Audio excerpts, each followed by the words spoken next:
Perfect. Okay, hi everyone. So my name is Makosi Keyla Ohs. You can call me Keyla, and my spirit name or soul name is Arshania. So if ever you find any of my work and you see me named Arshania, that's just the closest energetic representation of like who I am as a spiritual being. I'm a shamanic practitioner, which means I help people heal trauma and evolve through reconnection to themselves, their bodies, through the connection with Earth. I also really believe in a practice of meditation, as it has been so transformational for me to grow and evolve through my own process and my own way and find my own medicine. And I am a ceremonialist, which means I believe in our culture that we have lost the sacredness of human experience and that we can find sacred moments and healing in every experience we have on this planet at any time. But we've forgotten that that's available to us. So, also part of my work is trying to create sacred ceremony and create networks of safety so that people feel safe enough to turn towards their darkest shadows. And in doing that in collective communities like this one, in safe spaces like this one, and in my own community, I think this is the missing link on how we find path and purpose again, and how we can find our own way and our own magic with others that are also seeking similar paths, similar evolution, and similar ways of being on this planet. So today's talk, I think there's something titled Unleashing Magic, which is really a cool title for this discussion. And I would really like it to be interactive. Like, I would really enjoy if we could talk about some things and really get underneath some things that might be limited at first peak by conditioning, expectation, or belief systems that aren't ours. So what I would like to talk about is a little bit in the alignment of what your monthly theme is, which is life force control. So the first thing I'd like to ask you is, this might be very individual for each of you and anybody watching, but what is life force to you specifically? Like, what does that mean? And what do you identify life force as being in your own understanding? Does anyone have any comments about that? Or any thoughts around it? Like, if someone on the street was like, what is life force to you? And they put a microphone in your face, what would you say? Intuitively, what would you say? I think it's like spirit that like emanates through everything and everyone. That's how I see it. Awesome. Yeah, Rhonda, I like that. Or like energy, the energy you wake up with in the morning, that the fuel that keeps you going throughout the day. Some days you have more of it, some days you have less, depending on what's going on. Okay. Or Yeah. maybe breath. I don't know. Our breathing, like oxygen. I don't know. Yeah, all of those are, I think, accurate. Erin, did you have? Yeah, I would say like clear connection with something bigger. Nice. Yeah. Anybody else? Jenny? Yeah, I would say like a universal energy, and I kind of picture it as like a white light, like a Yeah, like a field kind of. not necessarily a field, just just this available white light energy that we can draw from for life. Okay, awesome. Yeah, so the shamanic perspective, very similar to something called animism, is that everything has sentience to it. And I mean everything. That includes human beings, but also equally as important to honor and respect and finding deeper connection is remembering that our land is also sentient, that the bodies of water are sentient, that our celestial sun and stars and moon are sentient, in that they have a palpable energy that contributes to the field of collective energy that often I consider our life force to be emanating from and through. So it becomes, for me, life force is, it is spirit, but it is also the same thing in me that is in every other being on this planet. And so I understand, or if I understand correctly, and Beth, you can certainly chirp in if this is incorrect, but from the yogic traditions, I believe that life force energy is something that is usually controlled through the breath. Is that correct, Beth? Is that something that's... Yeah, we say that the breath is the most obvious manifestation of prana or life force within the body. So breath isn't prana, but it's a manifestation of prana that we can learn to control. Yeah, beautiful. And I absolutely believe that. I mean, if we stop breathing, not only will we not survive, but we also stop any sort of connection to anything else around us. The breath is connection to life. It is prana, it is life force for sure. And another thing that I feel is really connecting me to life force, or what I use to connect me to life force, or my spiritual field, which connects all things, is through meditation. And so one of the things I would like to do after this conversation is also guide you guys through guided meditation that helps you anchor in and connect to your own consciousness. So the first thing I really want to talk about is the consciousness field. So I want to remind you, I'm sure all of you have touched on this because Beth and I have very similar teaching perspectives and belief systems. They are very complementary. And one of the things that I understand to be true for me is that the relationship that we have to our life force is directly reflected in the relationship that we have, not only to ourselves in our relationship self to self, but also in the relationship to our environment and the animals and spirits and beings and stuff that we work with or collectively are working in our field at certain times. So to be in a right relationship with this kind of life force is imperative to living a life that is in the moment and on purpose, that doesn't draw constantly in reflection from the past and has that constantly engaging our awareness, or is jumping out into the future and is grasping at something to pull into a right relationship with self now. And another thing I'd like to mention as well is this reminder, which I found a lot of solace in lately, that consciousness is what is behind your thoughts, your feelings, your emotions, and your beliefs, and your conditioning, and your trauma, and all the responses that come along with it. So it isn't what are your feelings or emotions. Those actually aren't you. Those are human experiencing of the life force that is you. And the life force itself is consciousness. And the consciousness is what is projected through the spirit of our human experience to have the experiences which allow us to embody and experience emotions and thoughts and feelings, things like that. So the reminder here, and here's a really good actually example. Imagine that you're looking at a projector that is projecting a movie onto a white screen. The light that is streaming out of the projector is your consciousness. It is your life force. And through that mechanism, the projection of the movie on the wall is your experience in the human body. That is what you're experiencing in your emotional states, in your collective response to things, in how you engage with the world around you. So sometimes we identify egoically that they're my emotions, or I feel, or I am statements, like very much the beautiful ego that we have that we work with.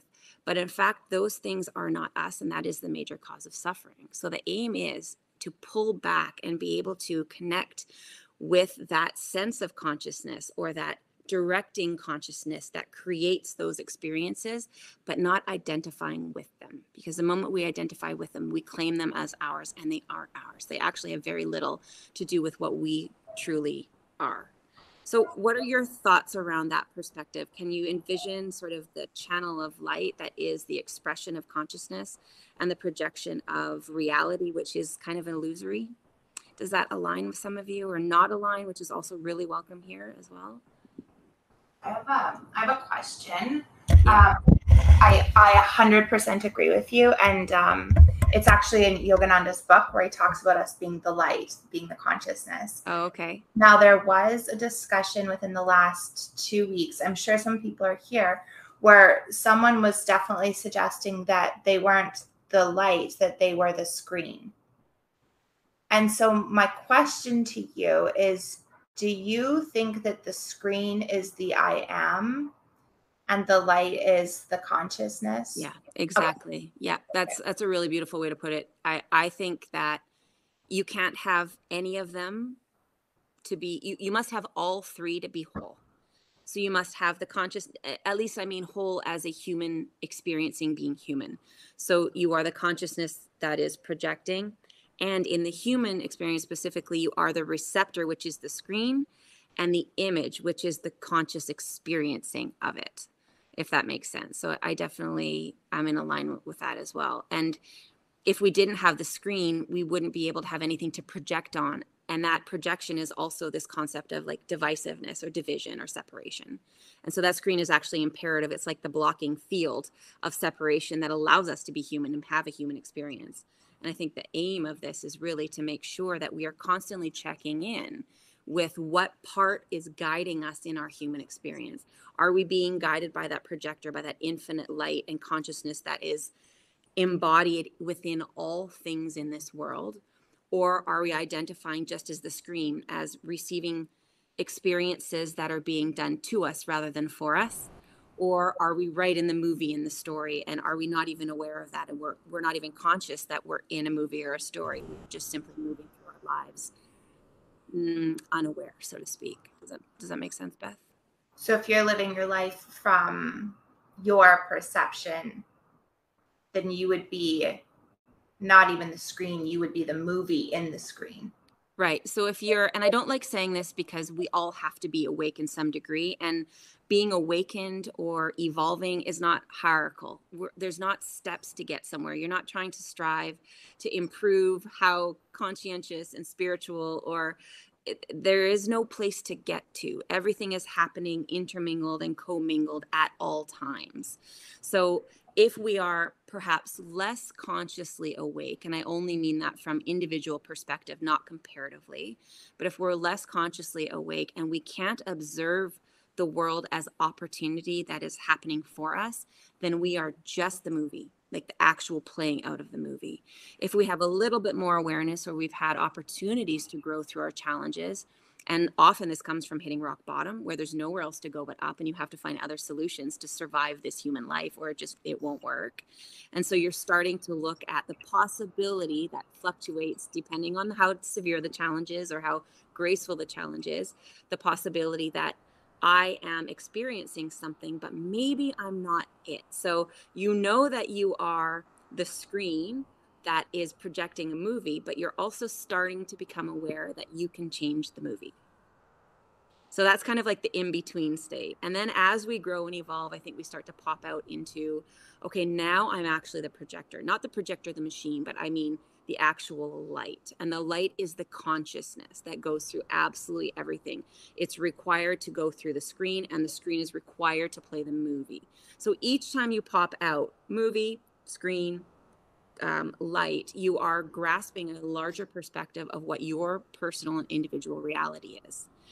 A question that's coming into the field right now as I'm talking this out is, let's talk about what actually delivers all of that, which is the projector itself. And so my question to you guys is, what is the projector in this human life of experience? What is projecting the consciousness so that you can observe that which you are experiencing, and that which you have management and mastery that you're developing through yoga with Beth, through whatever practices you have, developing the mastery to create and manipulate energy to serve your highest and greatest good. But what is the projector itself? Any thoughts? Like, do we know the answer to this? I don't know. Do we? Let's find out. Like, is it like the universe? Yeah. And so what is that? Like, what is that? And we'll go through a little bit of a meditation, actually. Maybe I'll design the meditation today to go through to see if we can answer that. And it might be, the thing that's really beautiful about these conscious conversations is, like, it might be different for you, Erin, than what it is for me, simply because we are experiencing like very different facets of human experience. I like to envision our human individual experiences like a gemstone. This is how I envision it, like a gemstone with like hundreds or thousands or even millions of facets. So like a huge ruby or a huge diamond or something like that. And so the light of the universe, universal light, whatever that is, comes down through that gemstone, and each refraction and each like little lens is an unique individual human experience. So one facet of the gemstone is Beth, another facet is me, one's Jenny, one's Jackie, one's Erin, one's Rhonda, one's Marita. Every single one is different. So the light is the same, but the projection comes through very different experiences. And so in that alignment, like what you were just saying, if we imagine that perspective, what is bringing down that light? Like, what is bringing awareness to this whole process. Universe, yes. What would another word for the universe maybe be? And I don't have an answer. I'm genuinely asking. It's not a teaching, it's an exploration. Like everything. I don't like. Yeah, so that's also like an answer. Like, it's everything. So what is everything? So we're bumping up against this concept of division, of separation, right? So, and it's hard construct to comprehend because we're looking at it through divisive eyes as a human being. But if we were able to imagine that consciousness is everywhere and everything, what is it that we would need to perceive is directing it in order to manipulate it to serve our highest and greatest good? And when I say manipulate, I don't mean manipulate in ways where there's a label of positive or negative. I mean more, instead of manipulate, perhaps a better word is mastery. Mastery over energy, mastery over flow, mastery over vital life force, and what happens when we are not in mastery, which I would also like to talk about. So any other thoughts? I saw some like, yeah, Jenny, I think you were gonna... So let me slow down and rewind a little bit, see if I get the concepts. Do you mind if I kind of talk it through for a second? Please. So basically, universal consciousness life force is this, the light that's shining down through the projector, the reflection from that projector onto the screen of life. So the reflection isn't life itself. It's just life is like the screen. The reflection is coming down from whatever the projector is, which is our consciousness. It's such a big concept for me to try and You're doing great. work through. Yeah, you're doing great. Also, words mean a lot of different things to a lot of people. So my definition of what universal light is probably completely different than a lot of other people's, or maybe not. But so the mind, I'm thinking like the projector is kind of like the mind plus your soul, like the combination of the two, which creates consciousness. Right. And then the life force energy is the reflection from the universal, that powers the whole planet. Everything. Yeah. Yeah. I like that. So yeah, that makes sense to me. If you were to go underneath that though, Jenny, if you could get underneath that from a greater perspective, imagine that you are looking at it from the other side of the movie screen playing the movie, looking back at the movie, the screen, the light, and the projector, like from the other side. Can you start to get a sense of what we're talking about when I'm speaking about the projector? Because it's a concept that is just overarching and more connected than you might think. Would it be like God getting to know himself through all the different facets? Closer. Yeah, Marita, that's closer. Yep. You know, I'm sitting with what Jenny said for a moment, that the first principle in the Hermetic principles is the mind is all is the mind. And is that not the projector? Well, and this is really important to state when you have these conversations, is wherever you are at and how you understand it is exactly right and true, because there is no truth. In my opinion, in this world, there's no truth. Truth is very individual and very pertinent based on our own experiences and conditionings and unwindings and influences in our own life. So what I say may not align with you, and that's absolutely okay. And I love that if it doesn't, because then we can hash it out. But what I'm thinking about with what you're saying, Beth, and what I was kind of looking at to see if it makes sense for anyone is, we are all of those things. There is no separation between the projector, the light, the screen, and the movie. So if we can understand that and collapse those four things, we start to understand how powerful we really are, and that it is our perception of separation and division that limit our beliefs so profoundly that we cannot find the source of who we are. And so the messaging in that is just simply to remember, perhaps, if you think about this in any kind of experience that you're having and understanding your place in the world, what makes sense to you or not, like how you relate to the earth and the animals on it and your relationships, your friendships, your children, your career, all of that. You are both the driving force and the receiver. So there is no difference unless we need to compartmentalize, as we have projector, light, screen, movie. We have to compartmentalize so that we can experience a third dimensional reality as a human being. But that should really only come into play when we're coming up against challenges and we can hold multiple truths. One is whatever the multiple truth of what we're dealing with as a challenge that is going to glean wisdom, hopefully for us, if we can find the gem of the teaching in it. And that also we have the energy and ability to manifest a completely different experience at any time and a greater perspective and understanding of how to maneuver through this life and the meaning it holds for us. So I just wanted to bring that into the field just to see if, can you imagine, like deep inside your spirit, like deep in your soul, that it's you projecting all of those things into the world. And if it's you projecting all of those things, including the way you initiate your light into the world, so that it can even hit a screen, let alone your screen, and play a movie that was something perhaps you may have contracted before this life. If you are that powerful, then what does that mean?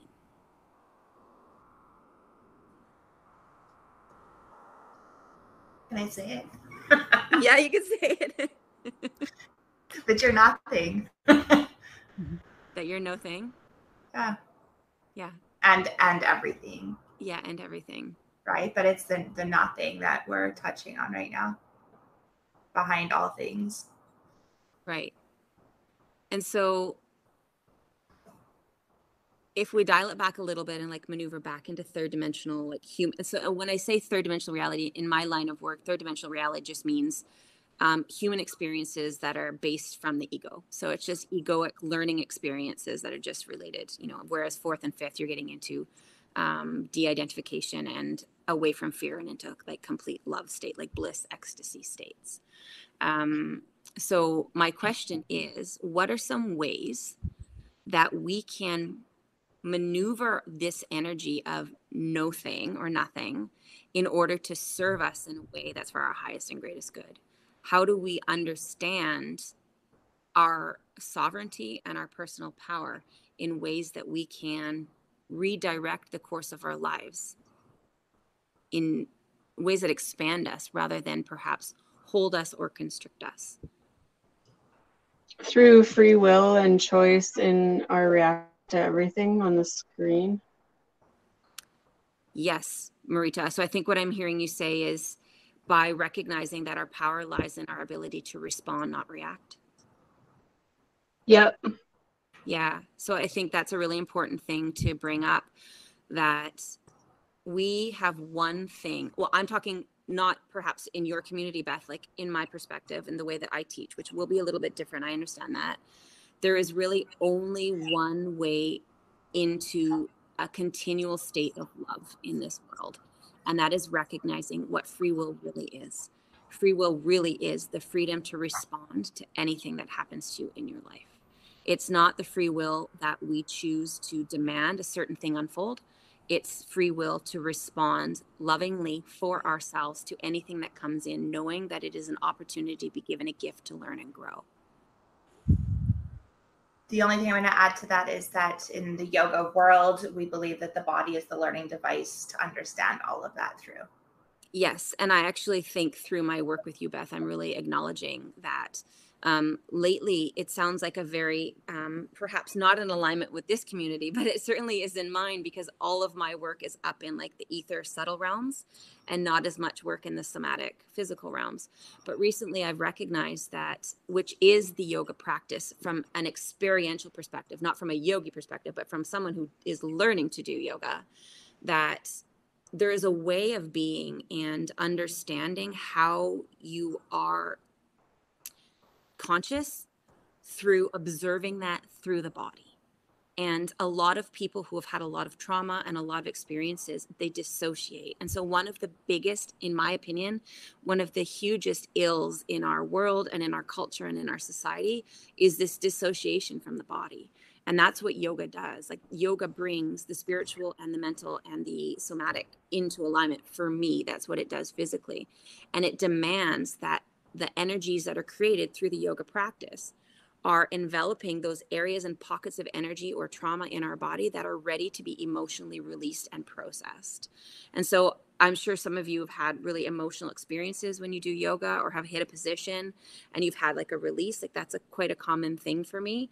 And I feel like it's such an important thing that we can actually access feeling safe in the body through a really beautifully aligned yoga practice. I don't know what your thoughts are on that, Beth, but it's just the missing piece in culture, I feel, because we're also, not all of us as in us sitting here in this room necessarily, but the majority of people in the collective are very highly dissociative as a beautiful safety mechanism, but until it's no longer serving.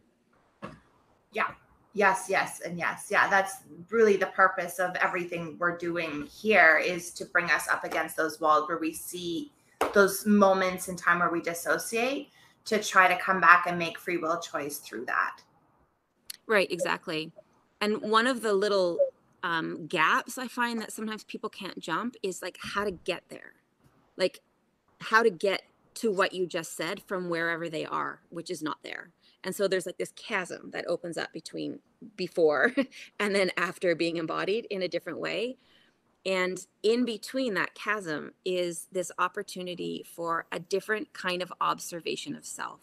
And so one of the things I've been recommending to a lot of clients, and I really practice a lot of my own, is recognizing that if I can at any time catch myself to observe my responses and to witness myself behaving a certain way with non-judgment, without any attempt to even change where I'm at currently in that moment, that simple act of observation and a presence of witnessing my own responses to whatever is happening, or even reactions at that point, that is the space of growth and evolution and coming back into presence in the body, because there's no way that your ego can function or tell a story when you're in that state. So as soon as you witness, as soon as you observe and catch yourself doing something, not because you're trying to reprimand yourself or judge yourself, but simply witness, it immediately deactivates the ego and you're in presence and you're in the body. So I'm wondering if any of you have ever practiced that kind of an observation, or if that might be interesting for you to start to practice in your own life. I definitely practice that all the time. And then I guess I'm just like, but then what? You know, like I feel kind of like I just like observe myself, you know, kind of doing the same things over and over. You know, and I find that I can spend a long time doing that, like, you know, being aware and observing. And yeah, like I think, you know, just observing does bring me into presence, but it doesn't necessarily like break those patterns, which is very... For sure, Erin, I totally agree with you. So then my question would be, secondarily to that, and that process of observation is, are you able to observe the byproduct of you observing yourself, which may lead into something like self-judgment or shame or perfectionism? Yes. Yeah. Yep. The reason why I'm asking is simply because, like, from my own exact same observation of self, I recognize that I would keep observing, and then the same thing I would observe. And so I was witnessing and I was disengaging previous behaviors, but subconsciously in the corner of my mind, I was catching myself, judging myself for being in that state. And specifically, when the cycle would come around again, the story was, oh, here you go again, behaving in the exact same way. And that in that moment stops our learning. It stops our evolution, and it starts that kind of like mini karmic cycle. So the invitation for you when you catch the cycling is to ask yourself, and I learned this from Beth, how can I love myself here? Meaning, like, how do you move out of that place? What kind of shift internally is required so that you no longer observe with, it's not that you don't want to observe with neutrality, you want to continue to observe with neutrality, but you want to be able to execute a more loving response, which will change the way you love yourself in that moment, which instantly breaks that cycle. And for me, I had to actually plan responses. So I would get into these cyclical patterns of observation, of witnessing, and recognize that I wasn't coming out of them. So then I would start to like put little post-it notes in my house that would be like, no, here's my recourse.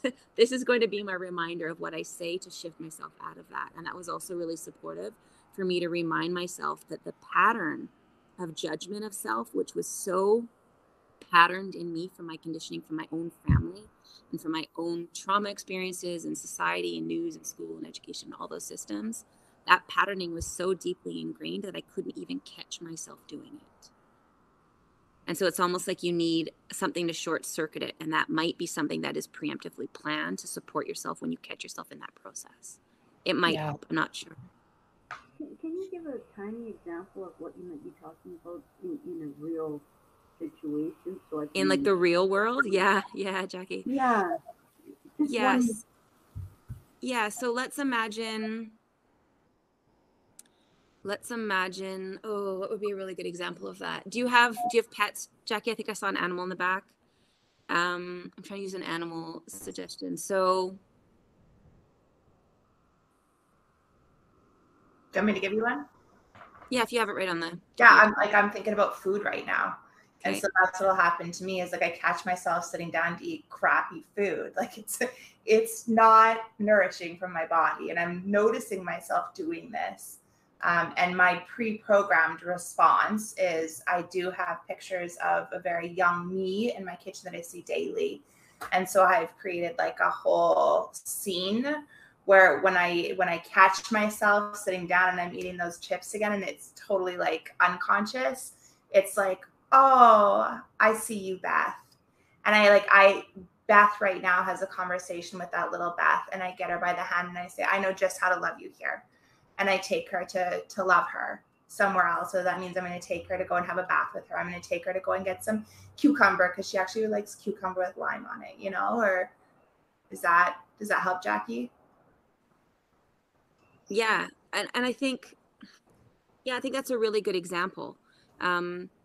I think also one of the techniques that I've been using just in general, Jackie, and this might be helpful without being super specific, it might be a little bit more overarching, but you can still apply it, is let's say that you may have habits, say, in spending money and how you relate to abundance, in what you nourish your body with, like Beth was just talking about, in how you show up in the world and how you show up consistently for yourself, which is also something I want to talk about and hopefully this can lead into. And the question that I've been asking myself every time I do something, almost every time, it didn't start out this way, I had to practice it, but it was, in this exact moment when I'm making this choice for myself, is this loving? And it's like you catch it before you do the action rather than reflecting on the consequence of the action afterwards. So for instance, earlier today, I really wanted a glass of wine and I don't drink, which is really interesting. And it was very easy for me to be like, is that loving? And in my heart, my conversation with my ego was, it would be delicious. But then is it loving? No, because I know how my body feels. I know the side effects of it. And I know that it's not in service to how I want to feel and how I want to conduct how I feel uncomfortable and how I want to move through those processes. So this has been really helpful for me anytime I decide to do anything, just to check in and say, is this act loving? And you'll find that that little version of you, the little inner child of you, may react to that, because that, if there are unmet needs for that younger little version of yourself and she hasn't been given the go ahead that it's safe and that you are there now to serve those needs for her, that she doesn't have to keep alerting to them or having temper tantrums about them, if you can bring that awareness in and include her, like Beth said, then everything evolves much more gently. But usually it's underlying an unmet need that we haven't acknowledged. And I think because it might not be easy to acknowledge, perhaps because it's a childlike part of us. And so we might figure that we've outgrown that, or that's not a worthy indication of how to spend our time. It's actually critically important to tend it. But even more importantly, even Beth, with this like bringing along, the second part of that is what I would invite you to do is to actually amalgamate them, like invite them into amalgamation so that there is no separation anymore. And the only way to do that is to make sure that that younger version of us that is trying to bring forward what is still unmet or unhealed, that it no longer has to announce it through our desires or reactions or reactivity, that you are stepping in from your wisest self, and that she can relax and allow to be led from a more loving place than she was when she was little and possibly hurt or traumatized. And that's all that whole going back into oneness and amalgamation. I wrote down this quote because I remember a friend said this to me like a few months ago, and then I went on this like Gene Key rabbit hole thing today. But it's like, and which is related to that, but it's like your weakness is your key to liberation. And this reminds me of this conversation that we're having right now. And I guess that's sort of what we are talking about, is to embrace the so-called, I mean, labeling it weakness is something, but like embrace it and look at it and then made into wholeness. Yeah, exactly. And it's looking at it without judgment. And it's, for me, and maybe this is a helpful technique or tool that you can apply if this is resonating. For me, it's about unlabeling. And this is a practice I give all of my clients. It's about unlabeling what we think something means for us, especially in the case of past behavior or trauma. And one of the ways that I do that, and it starts to infiltrate in the best ways through your entire life after you start to practice this. So what I do is I wake up in the morning, and the unlabeling practice is also like equanimity. It's trying to stay neutral, because we understand, as Jenny mentioned earlier, that your opinion or observation or meaning for something might be completely different than another person. Even in the collective sphere, it can still have different meaning based on your experience. So to unlabel it and to not allow engagement or the ego to run the show, the unlabeling process looks like this. You wake up in the morning. So one of my practices, I wake up in the morning and I'm just grateful for being alive another day and getting to be on this planet before I even put my feet on the ground. That's my first process. But then the second process is what we normally do every morning. A lot of us will wake up and we'll just take stock of how we're feeling. So you wake up and you're like, oof, I'm exhausted. Or you might wake up and be like, I feel amazing. Like whatever the emotion is or the feeling that you're feeling, it's not to devalue it, but it is to neutralize it. So to try to go into the space of non-attachment. So you acknowledge fully, and this is also important in recognizing that your feelings are valid in this human experience, that you feel a certain way. Step one, I acknowledge I feel this way. Step two, you remove the meaning from it. So I may feel this, and this is my current experience, and this does not mean it's unfolding like this the entire day. So it is your current experience in the moment, but you're unlabeling it as I feel good or I feel bad. So immediately when you do that, you're in this space of neutrality, which means you are open, because you are not labeling. You are open for other waves of experience to come in your life without you building a container right off the bat at the start of the day that you feel a certain way and that you're magnetizing that particular frequency. And so as you practice this unlabeling, it starts to affect everything you do in your life. So for instance, you might have like a conflict with like a family member. And so now I'll have a conflict with a family member, and I'm not looking at it like this is meaningless, not at all. But I am witnessing it and going, how curious, and bringing curiosity to every experience. Like, isn't this a curious experience? And normally I would be angry or reactive or not as compassionate as possible because I couldn't source that inner part of myself that was wise. And so by neutralizing it and being curious about it, and curious is the key. Curiosity is completely, doesn't negate the ego, but the ego has no function. It cannot function in the space of curiosity. So when you add the curiosity to it, it unlabels it for you, and you can then be free to perceive the challenge of the experience as a lesson or a gift, rather than identifying with it as good or bad. And then it plays out in that paradigm and you don't actually glean the wisdom from it. And this starts to like bleed into all other experiences in your life. And all of a sudden you're living a life of curiosity and non-attachment, which means you are equally open to any experiences that you're having in your life. And you are not trying to push any of them away, because you understand that they too are temporary. Just like your feeling first thing in the morning that you felt, it's like clouds in the sky. The clouds, you look outside, it looks cloudy, but you know that tomorrow it's not going to look like that. Like this too shall pass.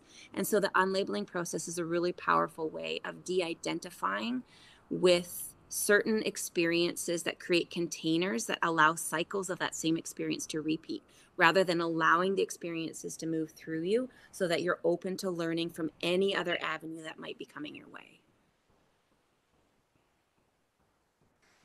Does that make any sense?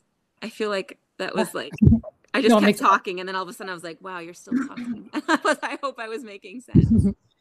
Makes perfect sense to me. Okay. Okay, great. I made a really subtle shift recently that is because before I feel like I was applying these concepts and I was getting some headway, but it wasn't really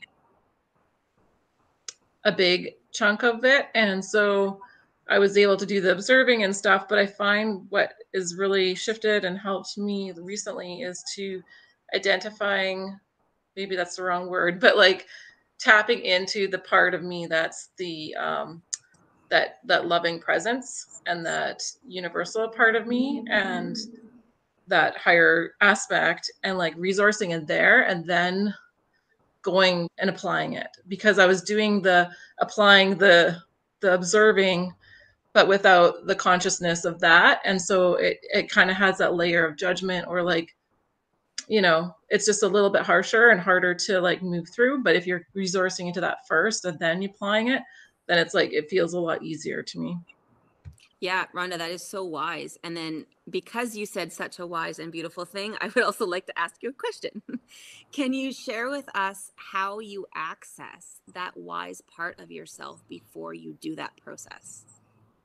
Well, it's not like I consciously am like applying the process after I do that, but it's like, it's just a daily practice now of like tuning into that like a couple times a day at least.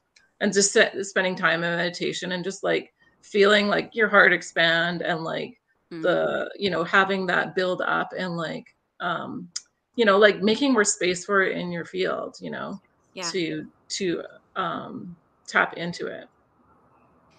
Yeah, I totally understand. I guess the thing that I'm consistently working on in respects to that, Rhonda, is when I'm in a moment that I'm triggered, how to access that part of myself and how to be able to carry that part of myself as accessible at all times. And sometimes I struggle with that because when we're really triggered, you don't have access to that wisdom that you're talking about. And so if anyone else has any experiences, Beth, maybe you've got like some contribution on what your particular practice looks like when you're super triggered in the moment, and how you source that kind of, that truth. Yeah, it's one line that runs through me. The second I'm conscious that I'm triggered, is the line that triggers are an invitation to a higher frequency. And the second that I can hear that line, I go to a curious place. I call it a childlike place. And that's where I source the curiosity to start exploring from like what is the higher frequency here? What is it? And it comes to me quite quickly. The billion different options that it could be than the one that I have allowed the trigger is touching on. Yeah, I love that. And probably we're talking about the same thing. For me, I use the concept of beginner's mind. So you're using like curiosity, but for me, it's like, okay, what if I no longer gave myself permission to look at this from the perspective I always have?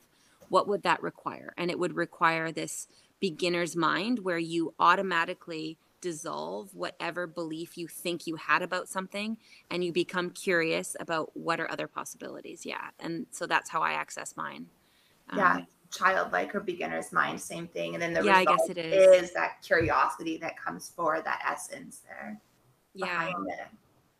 So Beth, when you say what is that higher frequency, you mean where is it? Like what you experienced isn't a high frequency if it triggered you. Is that correct? You're experiencing a low frequency and you're looking for, okay, what high frequency can I find to insert here? Yes. And so high frequency is pure love and light. And so if I'm triggered, I'm in a state of fear on some level in a very dense field. And so there's a fear of like, I'm not good enough, or I'm going to lose something. Or so if I'm looking for a higher frequency at the same time, I guess I'm I'm curious not only about how I can see it from a place of love, but also what is the fear? Like, what is the fear that what is triggering there? Yeah. Yeah. Interesting breaking it down, because there's such a process that you go through and it's so innate at this point. But yeah, it's the higher frequency it's an awareness of fear and love. And that my belief is that that's all there is the two energies, fear or love. It's black or white. And when I look at it like that, it becomes simple for me to source what the fear is, what I'm scared of losing, or what I'm scared I'm not worthy of, or what I'm scared someone's going to think about me, or, you know. Thank you. Mm-hmm.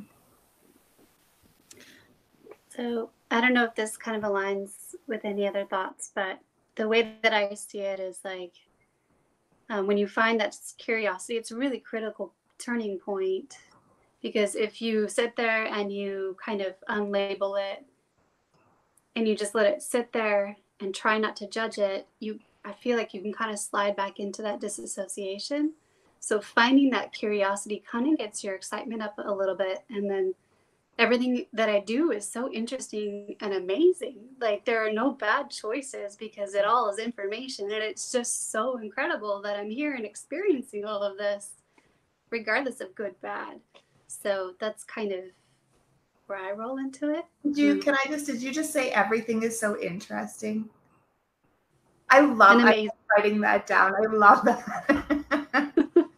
It's so accurate. Yeah, Jenny, I'm glad you brought that up, because everything is so interesting, right? When you no longer look at anything as good or bad. It's just like everything fascinates me. It's fascinating. Yeah. It is. And it's almost like when you're looking at the world with the state of the world and the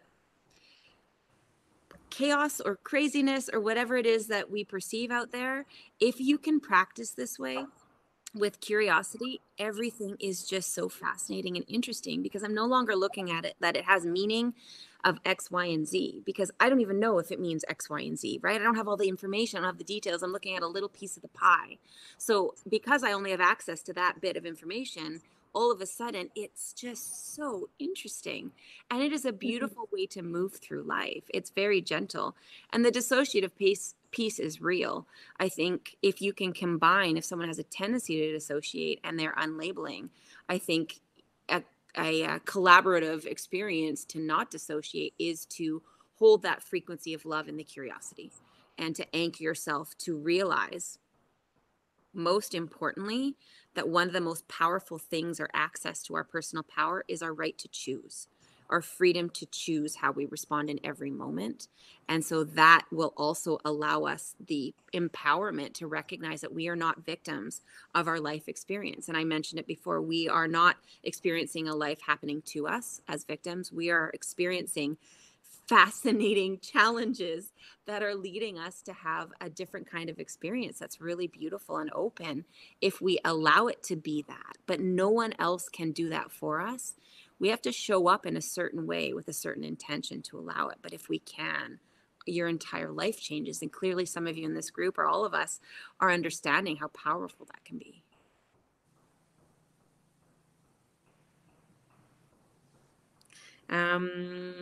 Would you like to go through a little bit of a meditation just for a few moments?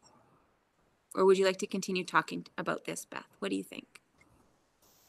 Well, I'd love them to have some experience, but maybe just give them a minute, because sometimes stuff this deep takes a moment, and then something pops up, just to see if anybody. Sure. Yeah. See if anything floats to the surface beforehand. Yeah.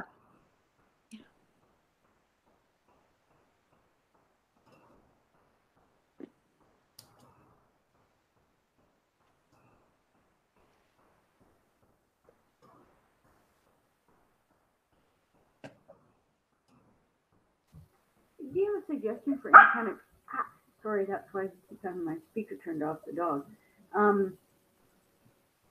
Like a reading material or something where we could explore this further? Like this really resonates with me at this moment in time in my life, with something I'm going through and experiencing. I am struggling a little bit, and this sounds like something I'd really like to dig deeper into. I don't know if you're talking to myself or Beth, but we could probably both answer that. You know, Eckhart Tolle talks a lot about this, and so that's a really beautiful resource. I have a number of resources that talk about this, and I also know that this is a thread in a lot of transpersonal psychology. And it was a technique actually that was taught to be my therapist. She's a PhD psychologist, and she has all of these beautiful techniques. So there may be more literature on it, and I have some resources, and I'll send those through to Beth to share with the community. But the concept itself, I think, is relatively standalone. And Beth, do you have any resources that you've studied this kind of thing before? I agree. Eckhart Tolle is where I learned a tremendous amount from. I should also acknowledge that, and transpersonal psychology, Advaita Vedanta is the yogic philosophy behind this. And I'll make a note because Giselle would be like really good to talk about Advaita Vedanta. Mm-hmm. I don't want to delve into that. I'm not a philosophy teacher, but that's the only one Keyla missed. But if you're looking for like you could like YouTube Eckhart Tolle tonight and definitely source videos and start learning immediately. Yeah, there's a lot of resources out there for sure. Also, you know, equanimity and this concept of unlabeling and this sort of practice is also one of the fundamentals of Buddhist practice as well. So if there are any Buddhist texts that you are drawn to, I also invite you to trust your own inner guidance, and anything that you come across, just to trust yourself enough to dive into it and allow yourself to be guided. And I think that can be the most powerful resource. And then I'll also share some with Beth, and if anything else comes up as well. Okay, thank you. Yeah, you're welcome. Any other final comments around this conversation that we've been having? Okay. I feel like I could just talk forever, and I will not. But yeah, this resonates also with as far as like practice pause. Like that's what I do. That's sort of like if I'm like in like a highly triggered state, it's just like practice pause, you know, breathe, you know, and then to lean into that curiosity. And it does, I don't know what you guys mean by like transpersonal therapist, but it does remind me a little bit of like cognitive behavioral therapy, which is like you practice pause and then look back and like, you know, what are the feelings, and then what is the underlying belief here? You know, and then where did that come from? And then, go to that inner child place with, you know, love and compassion. It's so cool to me that we're all kind of talking about the same things, you know, the exact same thing really in slightly different ways, but. Thanks for that, Erin. I'm noticing that a lot, like in different circles, we're all on this frequency that we're talking about this all at the same time. You call it practice pause. I call it sacred pause. And for me, my commitment to myself is in those trigger states, like you just said, when you feel the wave of emotion come, that you do not respond in that moment at all. Like I promise myself that I may have to say to some people, I can't continue this conversation and be present with you. So please like give me time to come back to it. Or I need an extra day to respond to that email or whatever the interaction is. But I wait because I love myself enough to know what I need, which is I need to wait until that emotional state, which is not me, has passed and that trigger has passed.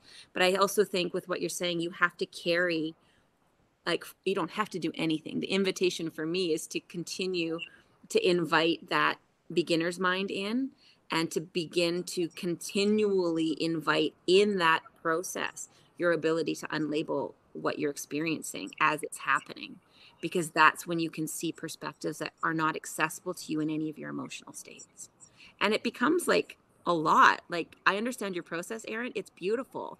I've done that process myself, and it takes a lot of conscientiousness. Right? And that takes a lot of energy, and that is requiring us to show up for ourselves every single day in whatever way we need to serve whatever our current needs are, which may look different from day to day.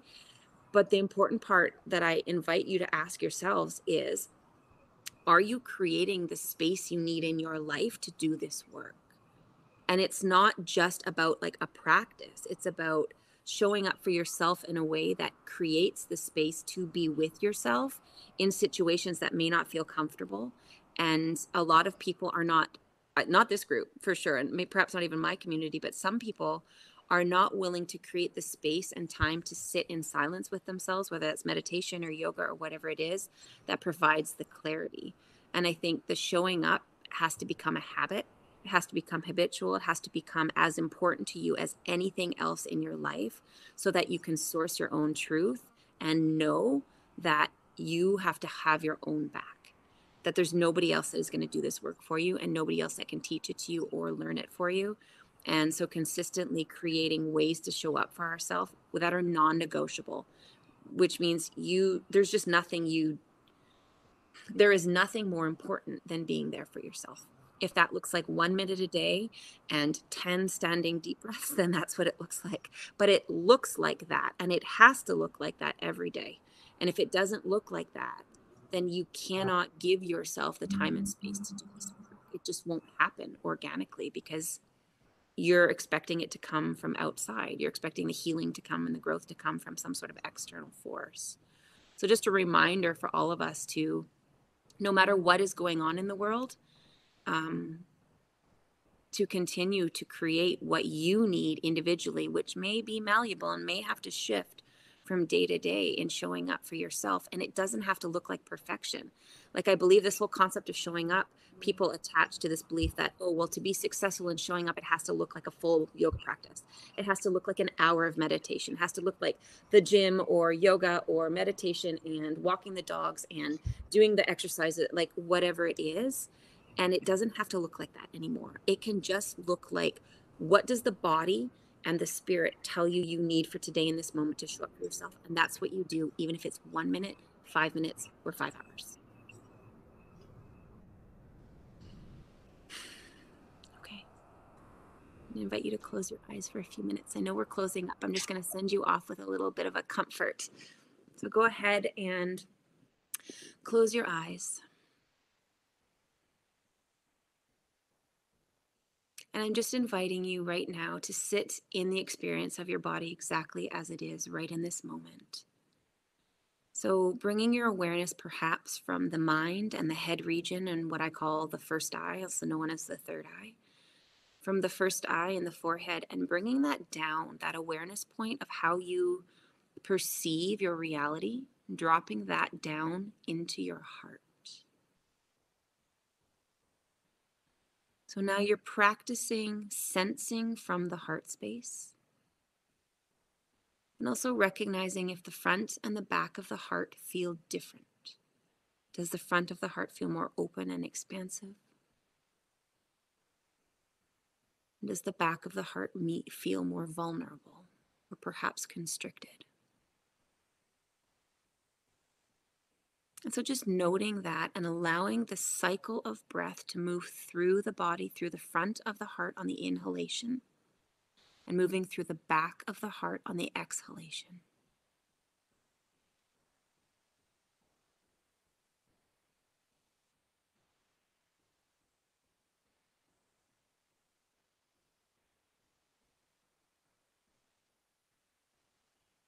And as you're sitting here, feeling supported by the seat beneath you, feeling the contact of what is there to support you,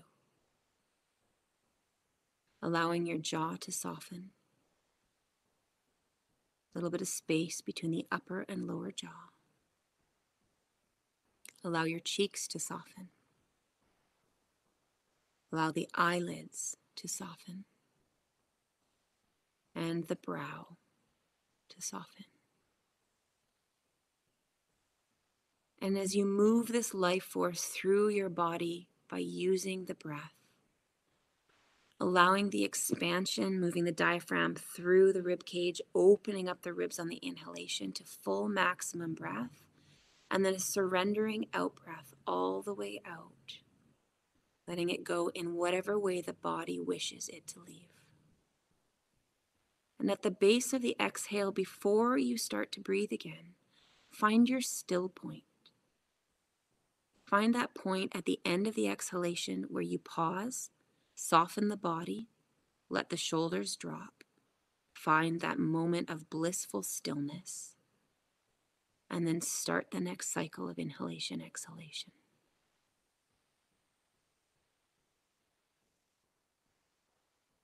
Taking a moment to, as you breathe in, imagining this beautiful luminous white light entering into your energetic field, moving through your field and clearing out all of those energies that are not serving you, like cobwebs, just clearing. And on the exhalation, breathing out like a dark gray mist or a cloud, letting that energy that's stagnant in the body move through the breath.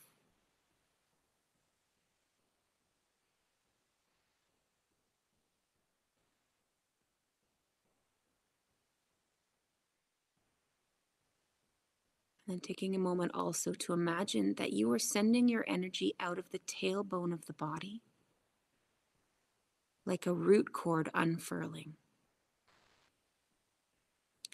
Allowing this root cord to drop out of the tailbone of the body, that root chakra, dropping down into the foundation of the house that you are living in, and then starting to drop into the earth.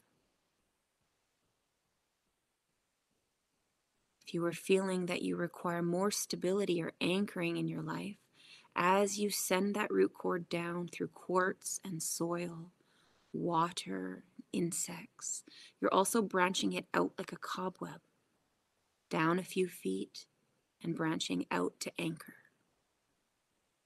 Down a few more feet, branching out. And as you're doing this, you're also allowing and giving yourself permission to receive, giving yourself permission to receive earth energy for vitality, for connection, and for presence.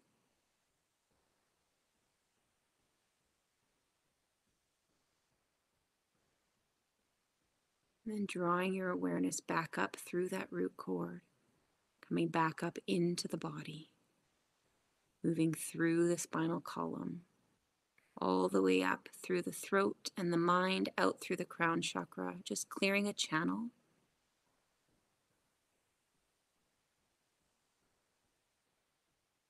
Bringing your awareness one more time as we close into the heart.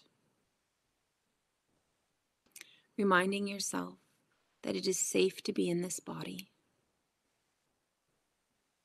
and it is safe to be on this planet. The mantra that you can work with or use is, I choose to remain open-hearted in all experiences.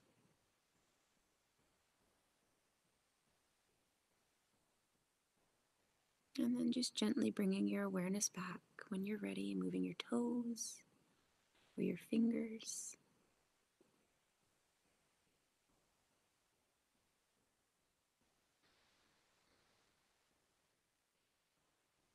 And opening your eyes when you're ready.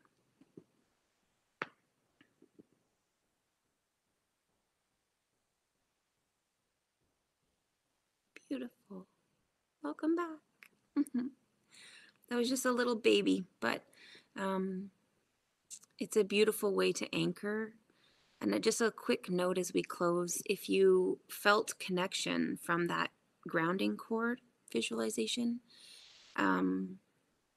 to continue to practice it, like to imagine that it is your connection to earth. And the reason why this is so important is the earth connection is how we actually, well, in my perspective, how we discharge energy that we're processing in our awareness. And so rather than shelving it to areas of the body that we might do unconsciously, it gives us permission to let it go or let it move through the body. And if it's ready to process and move through the body, it can be expelled through that root cord to create more space in our energetic field. So it's really valuable for giving us permission to create more space and hold more light in our bodies. So it's just a practice that you can adopt to see if that helps you. Awesome. Okay, Beth. No, take your time. Notes. Yeah, sorry, I'm frantically. No, Thank that's you. okay. Thank you. That was.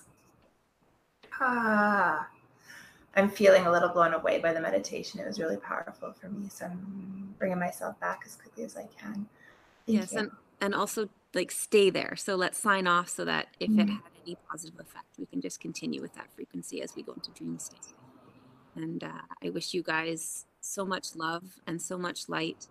And I'm so grateful to be a part of this community and to be and know and walk alongside you, Beth. It's a deep honor, and all of you individually. Thank you for your medicine, for your contribution today, and for showing up here and supporting Beth and myself and yourself and all others that are going to be watching that and this collective work that we're doing. You're all amazing, and I love you all so much. Good night, everybody. Thanks so much for everything. That was awesome. Thanks, Erin. Thank you very much. Thanks, Marita. Good night, Jackie. Good night.